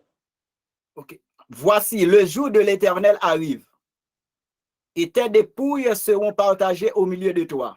Non, mon frère, Zacharie chapitre 14, ça va, non? Non, Oui. commence à partir du verset 3, c'est mieux. Pour ne pas être long. Ok. L'Éternel paraîtra et il combattra ces nations comme il combat au jour de la bataille. Ses pieds se poseront en ce jour sur la montagne des Oliviers, qui est vis-à-vis de Jérusalem, du côté de l'Orient. La montagne des Oliviers se fondera par le millier, à l'Orient et à l'Occident. Et il se formera une très grande vallée. Une moitié de la montagne reculera vers le septentrion et une moitié vers le midi. Gloire à Jésus. Mon frère, prends le verset 9. L'Éternel. Le verset 9. L'Éternel sera roi de toute la terre en ce jour-là. L'Éternel sera le seul éternel et son nom sera le seul nom.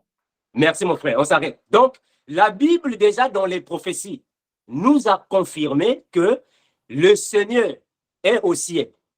Il va revenir pour nous prendre et nous sommes partis au ciel avec lui. Mais là-bas au ciel, ce n'est pas pour y rester.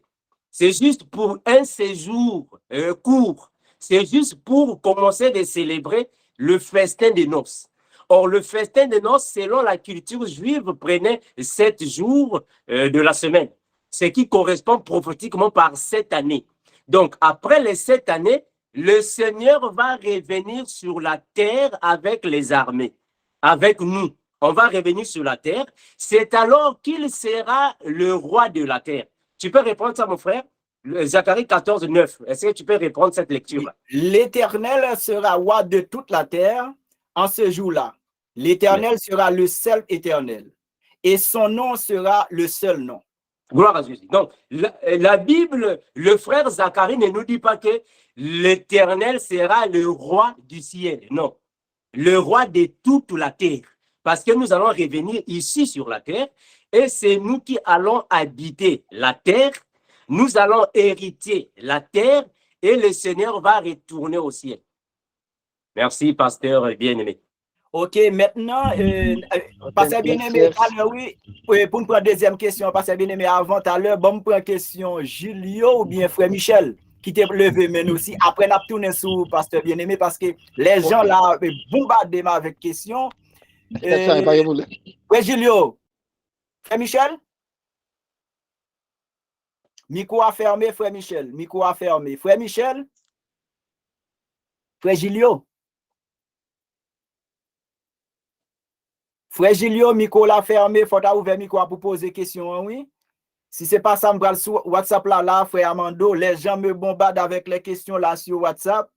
Je ne sais pas. Voilà. Est-ce qu'on peut prendre en fait, une question à chacun pour que nous puissions aider les frères avec la Bible? Maintenant, ok, on va écouter la question de Sœur Daline Noël.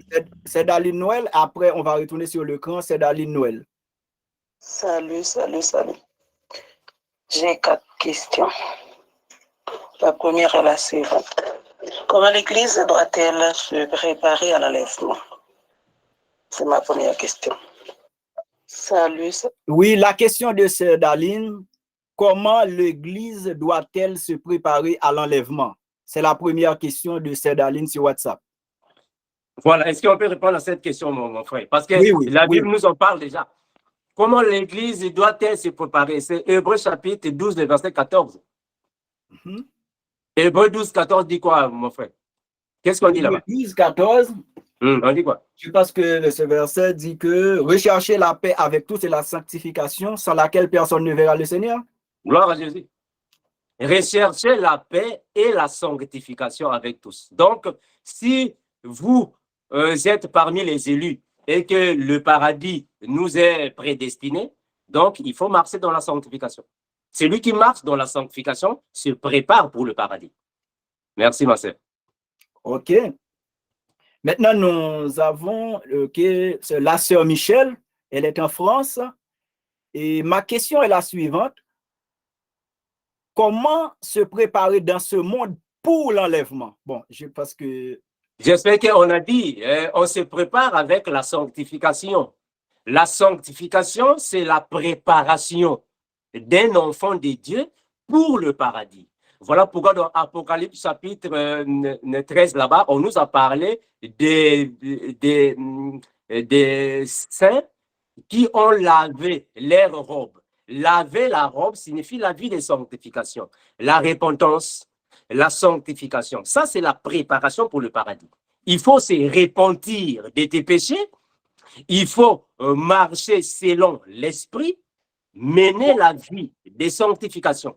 Donc, la sanctification doit être intérieure et extérieure avant d'aller au paradis. Ok, la troisième question là sur WhatsApp. Qui seront enlevés? Qui seront enlevés? La sœur Michel? Ce sont les vierges sages qui seront enlevées. C'est ce que nous avons déjà exposé. On a dit qu'il n'y a que les vierges sages qui peuvent être enlevées. Si vous n'êtes pas une vierge sage, vous ne pouvez pas être enlevé. Ok. La sœur Naomi a posé une question. Pourquoi dit-on le royaume des cieux sera semblable à ces 10 vierges? Mais parce que les 10 vierges signifient les 10 personnes qui ont reçu les commandements. En d'autres termes, la parole. Les 10 vierges signifient tout simplement les 10 qui symbolisent le chiffre de la parole, les commandements. Et ce sont ces vierges qui vont gagner le paradis. Ou soit les 5 vont gagner le paradis et les 5 folles vont rester. C'est ce que nous avons expliqué dans notre exposé. Donc, que la sœur ou le frère commence la vidéo au début pour alors marcher ensemble avec nous. OK. Là, La deuxième, comment va se passer l'enlèvement de l'Église? Comment va se passer l'enlèvement de l'Église? Comment va se passer l'enlèvement de l'Église? Comment va se faire? Voilà, bon, j'espère qu'on a parlé de ça dans l'exposé. Oui. J'espère qu'il y a des frères et des sœurs qui sont venus en retard. Voilà. Bon, oui. En fait, nous avons déjà exposé cela. On a déjà expliqué cela que l'enlèvement de l'Église va se passer de la manière dont l'exposé a été donné. Donc, ceux qui sont venus en retard, vraiment, veuillez revoir la vidéo quand le frère Simpson va la poster dans sa chaîne. Comme ça, vous poussez alors à avoir la même démarche que nous. Au cas où les questions surgissaient, alors, on peut toutefois revenir pour la deuxième partie, il n'y a pas de problème. Oui, pas de souci, parce que là, il y a des gens, les gens me bombardent avec les questions là, frère Amando. Il y a une autre personne qui pose une question. Quels seront les signes de l'enlèvement? Quels seront les signes de l'enlèvement de l'Église? Gloire à Jésus. Et les signes de l'enlèvement de l'Église, c'est ce que nous sommes en train, en fait, aujourd'hui, de dire. Là, nous sommes dans Matthieu chapitre 24. Les signes de l'enlèvement. Matthieu chapitre 24. Matthieu 24.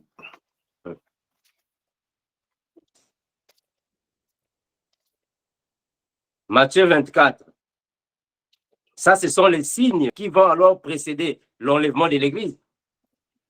Matthieu chapitre 24, frère Simpson, si on peut commencer à partir du verset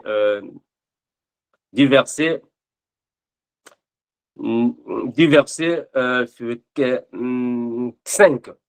Et vous pouvez faire la lecture à la maison, vous ne pouvez pas prendre beaucoup de temps. Vas-y, mon frère. Matthieu 24, 5. Car plusieurs viendront sous mon nom disant, c'est moi qui suis le Christ, et ils séduiront beaucoup de gens. Vous entendez parler de guerre et des bruits de guerre. Gardez-vous d'être troublés, car il faut que ces choses arrivent, mais ce ne sera pas encore la fin. Parce une nation? Une nation se lèvera contre une nation et un royaume contre un royaume. Il y aura en divers lieux des famines et des tremblements de terre. Tout cela ne sera que le commencement des douleurs. Voilà, le verset 9. Alors on vous levera au tourment et on vous fera mourir. Et vous serez haïs de toutes les nations à cause de mon nom. Voilà, donc vous pouvez continuer la lecture à la maison. Vous allez comprendre que ça, ce sont les événements qui vont alors surgir avant le jour de l'enlèvement. Et c'est ce que nous sommes en train de vivre aujourd'hui. D'ailleurs, je vous informe même, peut-être vous n'êtes pas en fait au courant que la religion mondiale a déjà commencé. Ça c'est encore un point très fort qui confirme que le Seigneur est prêt à revenir. Merci, mon frère Simpson. Oui, avant, ok, pasteur bien-aimé, il y a une question là. Quelle est la différence entre l'enlèvement et le retour de Christ? L'enlèvement et le retour de Christ. Voilà. Nous savons que dans la Bible, nous avons, nous avons trois apparitions de Jésus. Ça va. La première fois, là je parle dans le sens que il sera vu. Le Seigneur est d'abord venu dans Jean 3,16. Il est venu dans le monde, en physique.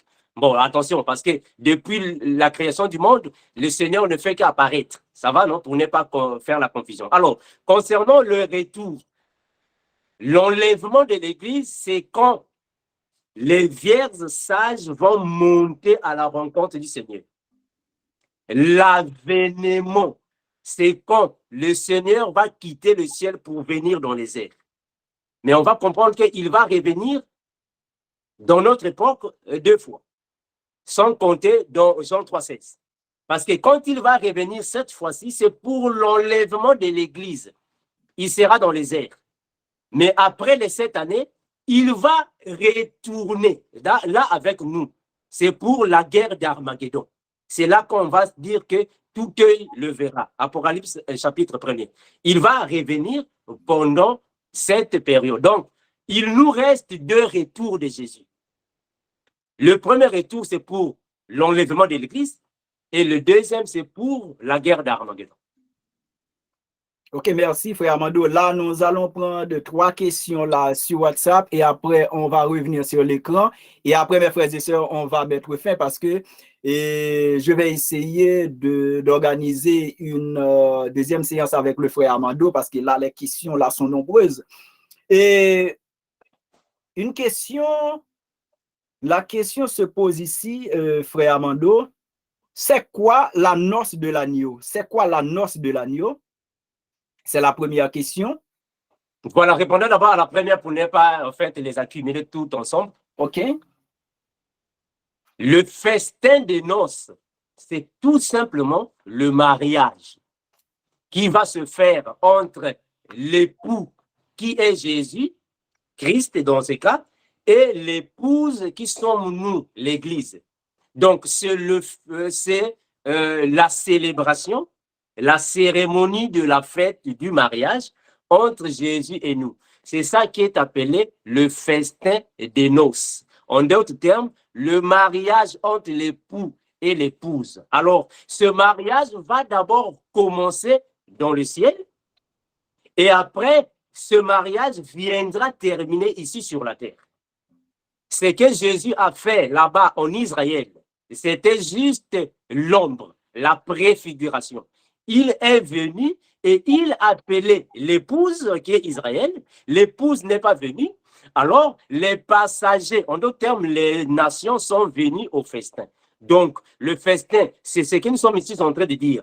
En Israël, il y avait une coutume de célébrer une fête pendant 7 jours, une semaine. Là, nous sommes dans le livre d'Esther. Une semaine. Donc, pour nous, ça sera cette année. C'est ça, le festin des noces. En d'autres termes, la fête du mariage entre Christ et l'épouse. Nous, qui sommes alors ses disciples. OK, merci. Ouais. Merci. Là, une question. Parlez-nous un peu de ce temps, 3 ans et demi et 3 ans et demi de la grande tribulation. Voilà, très bien. Bon, 3 années et demie de tribulation. Et l'autre moitié des 3 années et demie de la grande tribulation, les 3 années et demie forment le règne de l'Antéchrist. C'est tout un enseignement. Moi, j'aimerais, le frère Simpson, que nous puissions revenir pour la 2e fois pour que nous puissions en parler. Ah oui, oui, oui, oui. Voilà. Et maintenant, on va revenir sur l'écran parce que là, il y a trop de questions là sur WhatsApp. On va revenir après pour une deuxième émission. Et le frère, ok, Julio ou frère Michel? Frère Julio ou frère Michel? Après, c'est le pasteur François. Frère Julio? Allô, allô? Oui, allô. Ok, Nicolas ouvert, qu'on y a posé des questions. Nous saluons nous saluons docteur Amado, nous saluons tout le monde qui participe, qui a écouté. Nous faisons un gros travail, un bel travail. Nous, si nous n'avons pas de questions, mais sinon nous avons une suggestion, et nous t'avons pour docteur Amado dit nous, puisque Jésus-Christ fait une promesse, il dit nous, et quand il papa il un pile de mais là il prépare une place pour nous côté livailler c'est là nous vailler tout ça veut dire son parole nous capable dire et nous pas qu'à définir bien défini parce que pourquoi jamais dit qui côté lié il pas jamais dit côté lié il dit côté livailler c'est là nous vailler alors quand il y a un nouveau ciel quand il y a un nouveau terre c'est vrai mais jusqu'à présent il pas jamais qualifié qui côté nous parle son seul bagage il dit côté l'Ivaïa, c'est là nous va et tout. Quoi son bail qui est défini, bon, peut-être nous avons son secret lié jusqu'à présent. Ok, merci frère Julio. Merci frère Julio. Alors, frère Amado, ce n'est pas une question, c'est une suggestion. Frère Julio il a dit que Jésus-Christ a dit que dans la maison de son père, il y a plusieurs demeures dans la maison de son père. Et je pense que le docteur Amado a déjà répondu aussi avec cette question. Là où je suis, vous y soyez aussi. Alors, pour le frère Julio, il pense que ça, c'est un secret. Ça, c'est un secret quand Jésus a dit, et là où je suis, vous y soyez aussi. Alors, si tu veux porter plus d'explications, mais je l'ai déjà dit que tu l'as déjà répondu avec cette question. Avec frère Julio, frère Amado, et après frère François. Frère Amado. Voilà, merci le frère Julio pour la question. En fait, non, ce n'est pas un secret. La Bible nous en parle. La Bible nous parle de la cité céleste, qui est la Jérusalem céleste. Ce n'est pas un secret. Ça se trouve dans la Bible. On va prendre ça. Regardez, Apocalypse. Ce n'est pas une chose cachée, un mystère. La Bible en parle. La Bible nous en parle déjà. Frère Simpson, est-ce qu'on peut aller dans Apocalypse, prenons le chapitre 12. Apocalypse chapitre 12. Voilà pourquoi on doit faire une deuxième vidéo pour que nous puissions bien entrer dans l'Apocalypse. Ah oui. Apocalypse chapitre 12. Le verset? Commence au verset premier. Au verset premier. Un grand signe parut dans le ciel, une femme enveloppée du soleil, la lune sous ses pieds et une couronne de 12 étoiles sur sa tête. Elle était enceinte et elle criait, étant en travail et dans les douleurs de l'enfantement. Un autre signe parut encore dans le ciel, et voici, c'était un grand dragon rouge, ayant 7 têtes et 10 cornes, et sur cette tête 7 diadèmes. Sa queue entraînait le tiers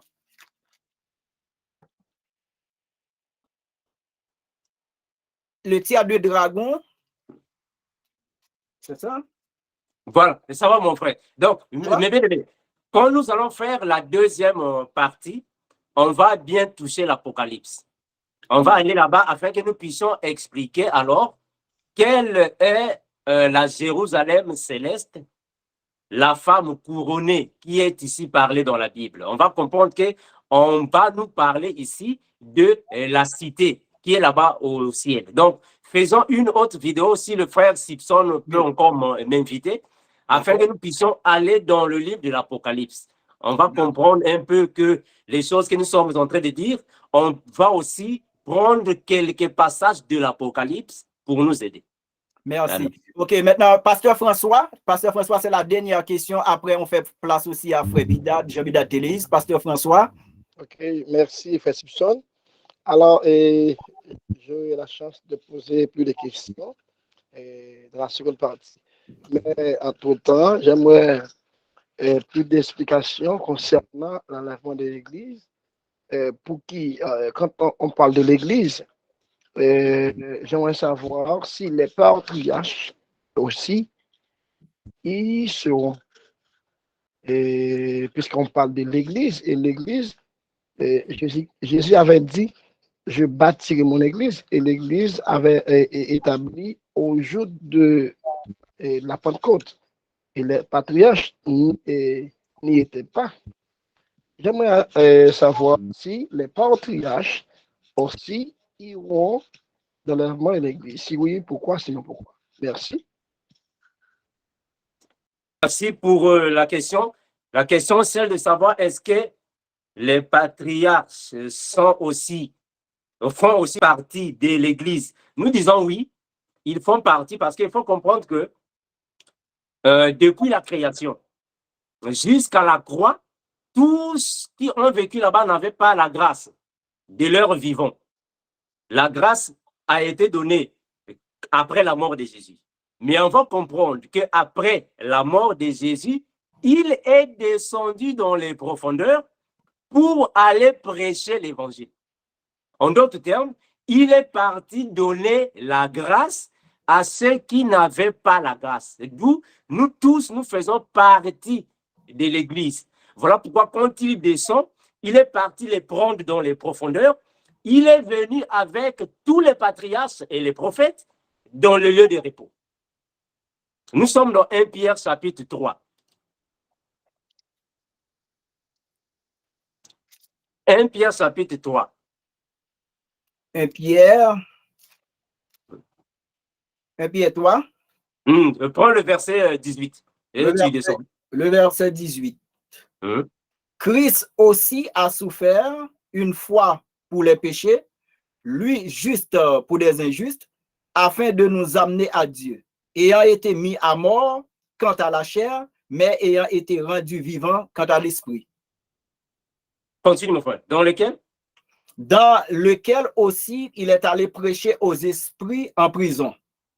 Voilà. Les esprits en prison. Ça veut dire quoi là-bas quand il dit là? Donc là, nous devons partir dans Éphésiens chapitre 4. Éphésiens 4. Éphésiens chapitre 4. Qu'est-ce qu'on dit là-bas dans le verset 8? Éphésiens 4, le verset 8. C'est pourquoi il est dit, étant monté en haut, il a emmené des captifs et il a fait des dons aux hommes. Voilà. Étant monté en haut, il a amené des captifs. Mais où est-ce qu'il a trouvé ces captifs? Vas-y, le verset 9. Le verset 9.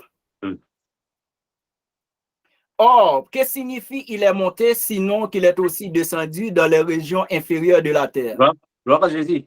Vas-y, c'est lui qui est monté, c'est lui qui est descendu, c'est le même qui est monté au-dessus de tous les cieux, afin de remplir toutes choses.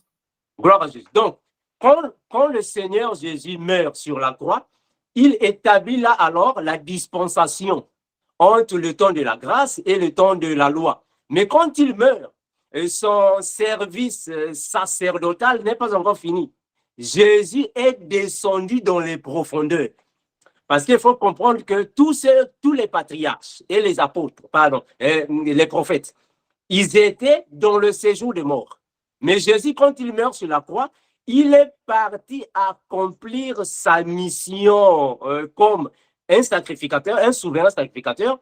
Il est parti délivrer les captifs. En d'autres termes, il est parti donner la grâce à tous ceux qui n'avaient pas la grâce. Et il les a pris, il est parti avec tous dans le lieu de repos. Donc, nous tous, nous formons une église. Parce que dans l'église, il y a les prémices. Ce sont des prémices de la loi. Voilà pourquoi j'ai dit que quand le Seigneur va revenir, ceux qui sont morts premièrement en Christ vont ressusciter. Parce que c'est eux qui sont les prémices. Et parmi ces prémices, il y a aussi ceux qui étaient au temps de la loi, qui étaient morts, qui ont reçu l'évangile de Jésus. Ils vont ressusciter, nous irons tous au paradis. C'est ça l'église. C'est ça l'église. Et qu'est-ce que l'autre a dit? L'apôtre Paul l'a même dit dans Éphésiens 2, 20.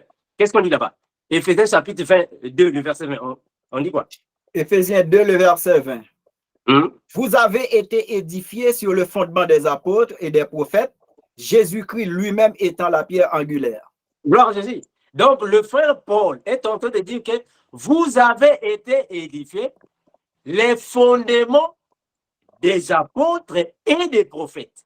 Des prophètes et les apôtres. Donc, les prophètes et les apôtres, c'est eux qui ont consolidé notre foi en Christ afin que nous puissions tous former une église. Donc, ils font aussi partie de l'église de Jésus.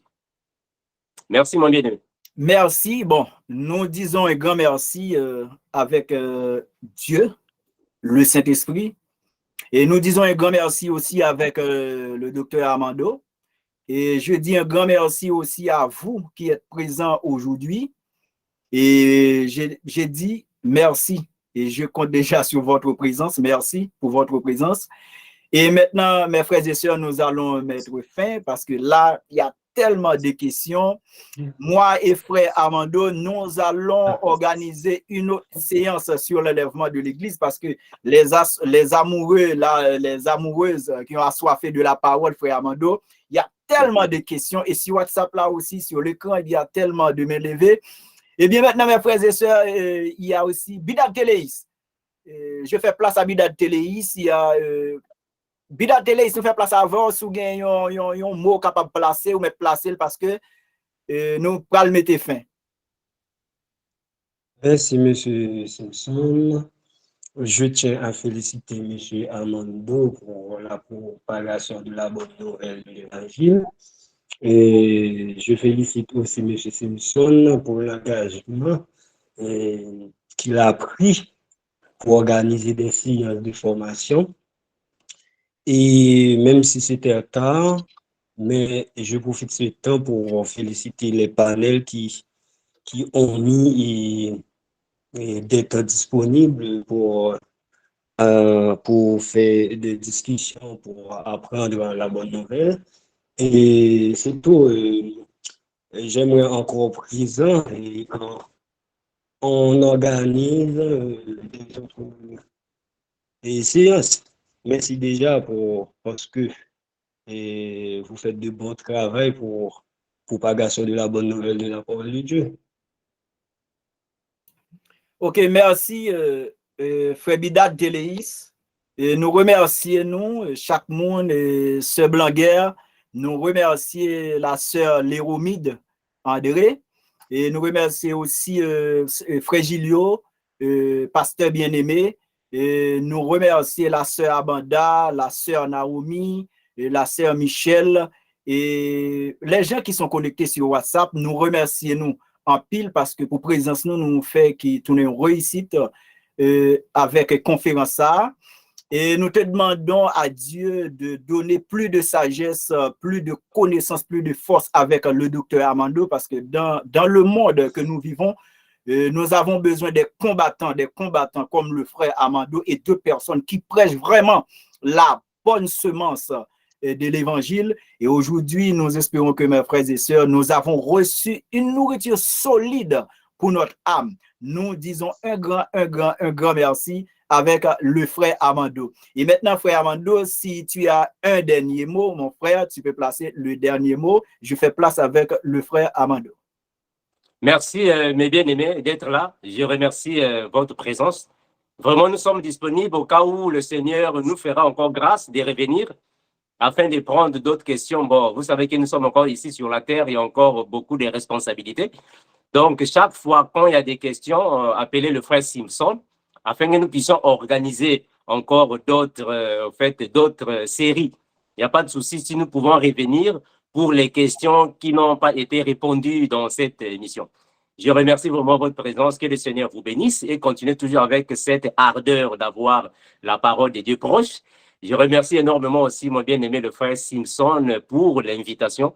Que le Seigneur soit loué et que le Seigneur te bénisse et te protège. Et donne encore des connaissances pour l'œuvre que tu es en train de faire, frère Simpson. Vraiment que le Seigneur te récompense pour tout ce que tu fais pour l'œuvre du Seigneur. Vraiment merci. Et prochainement, nous sommes disponibles pour revenir pour alors répondre aux questions qui sont restées alors non répondues. Merci mon frère. Ok, merci, frère Amando. Eh bien, mes frères et sœurs, nous allons prier pour mettre fin à cette conférence et après nous disons bye bye. Et nous allons prier. Et Seigneur, bon Dieu, Papa, nous qui n'en font ciel, nous disons merci pour privilège ça, chance ça, ou bah nous sommes capables de réunir ensemble pour nous être capables de faire conférence à tous nos réussites. Merci pour Dr. Amando Oubanou, à chaque fois capable d'aider nous sur route l'évangile là, parce que nous avons besoin de combattants comme ça, Seigneur, pour capable prêcher la bonne nouvelle dans ce monde. Merci pour présence qui était ensemble avec nous, nous pral séparer Père de corps, mais qui était l'esprit nous, capable toujours de converger ensemble, de idem ensemble pour nous faire travail. Nous bénissons encore, soit éclairés nous toujours, Papa Walou, que cet esprit capable toujours être dans nous, afin que Père nous capable partout et ailleurs pour nous prêcher la bonne nouvelle.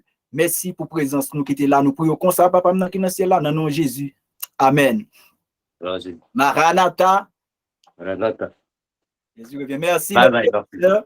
Merci, mes frères et sœurs. Merci, frère Amando. Merci à tous. Merci. Merci à tous.